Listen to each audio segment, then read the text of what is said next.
Hello दोस्तों, welcome back to my channel doctor SSC medics. पदार्थ विज्ञान की सीरीज़ में आज हम पढ़ रहे हैं अन्य प्रमाण। तो एग्ज़ाम पॉइंट ऑफ व्यू से देखा जाए तो इस चैप्टर से ज़्यादा क्वेश्चन कभी आया नहीं है। फिर भी इसमें जो ये अर्थापत्ति और अभाव है ये इम्पोर्टेंट है, ठीक है ना। तो हम आगे बढ़ते हैं, देखते हैं कि अर्थापत्ति क्या होता है। अर्थापत्ति को स्वतंत्र प्रमाण के रूप में प्रभाकर, मीमांसक और वेदांत मानते हैं। चरक संहिता में अर्थापत्ति को अर्थ की प्राप्ति मतलब अर्थ प्राप्ति नाम से वर्णित किया गया है। न्याय दर्शन ने इसे अनुमान प्रमाण के अंतर्गत माना है। अर्थापत्ति के लक्षण क्या है? चरक संहिता के अनुसार क्या है? अर्थ प्राप्ति नाम यत्रे के अनेकेन परस्यार्था अस्यानु इस्यापि सिद्धि।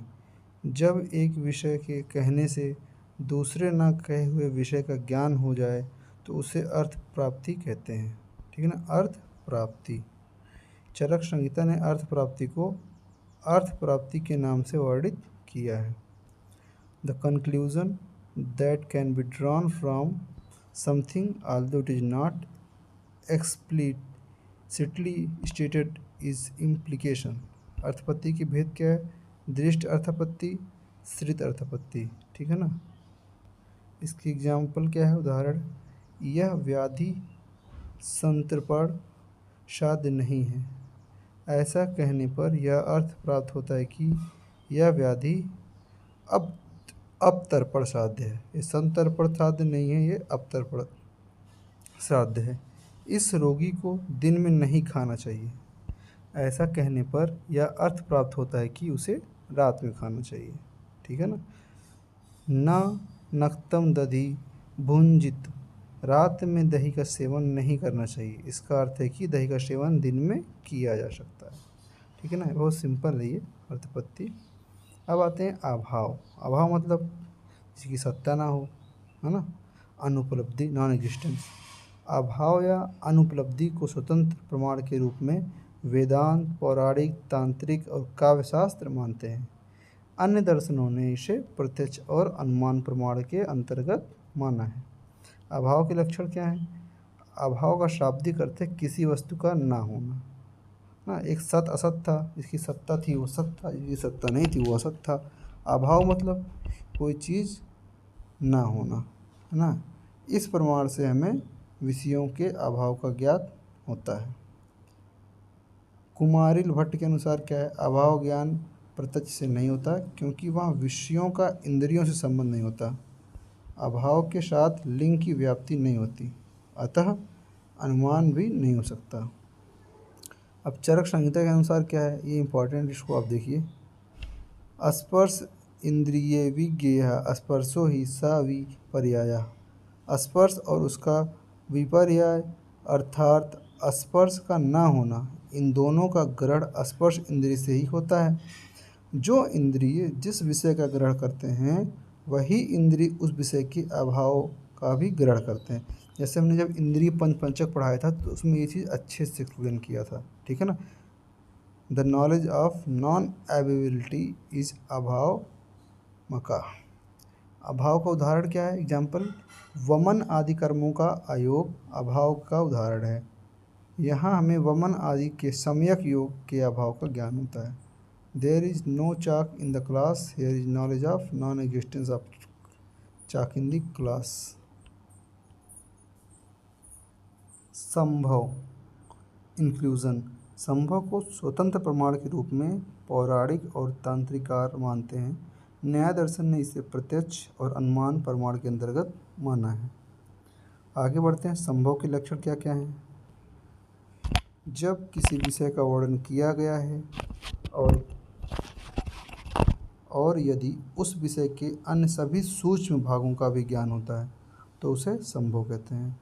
संभव प्रमाण से किसी विषय के एक हिस्से का ही ज्ञान ना होकर उसे सभी पहलुओं का ज्ञान होता है। चरक संहिता के अनुसार क्या है? अथ संभवा यो यथा संभवती स तस्य संभवा।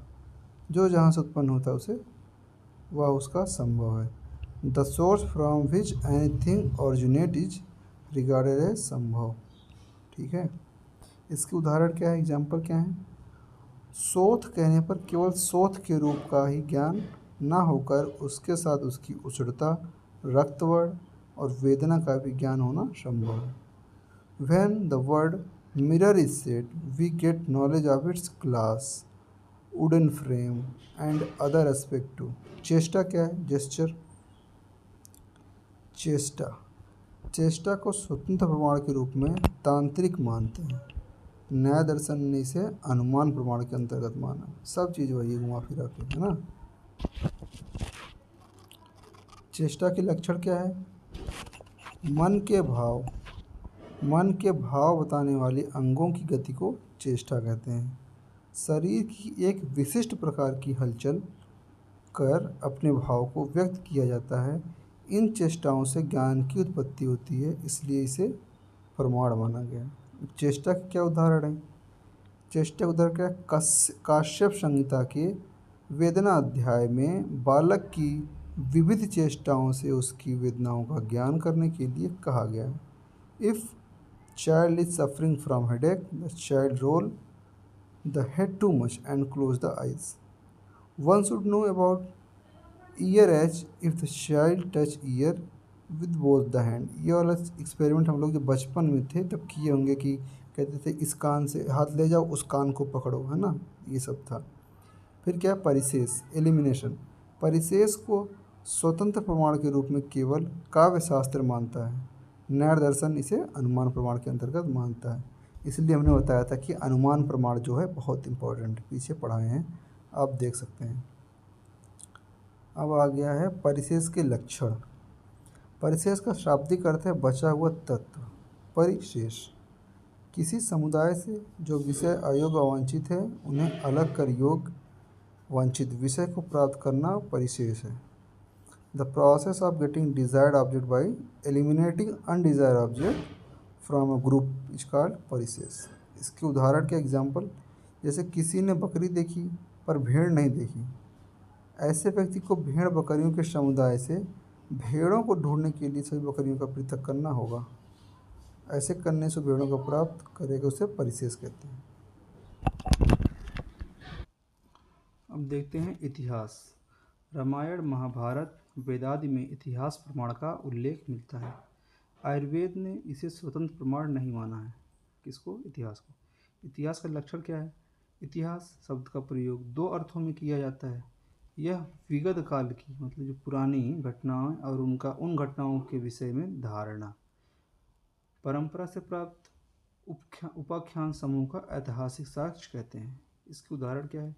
विभिन्न ग्रंथकारों ने व्यक्तित्व एवं काल का निर्धारण करके उनके ग्रंथों से एवं अन्य ग्रंथों से उनके संदर्भ में प्राप्त ऐतिहासिक साक्ष्यों के आधार पर ही किया जाता है। ठीक है ना। तो ये चैप्टर हो गया ख़त्म। अब सारांश जो है यहाँ से आप इसको देख सकते हैं, ज़्यादा क्लियर हो जाएगा यहाँ से। इसकी अर्थापत्ति क्या है, इसके लक्षण देख लीजिए, किसने इसको स्वीकृति दी, किसने नहीं दी है, अन्य प्रमाण के अंतर्गत कौन कौन से प्रमाण इसको मानते हैं ना, अंतराभाव क्या है, इसको आप देख लीजिए। चैप्टर हो गया ख़त्म। ठीक है, समझ में आया हो तो लाइक शेयर सब्सक्राइब कीजिए। Thank you.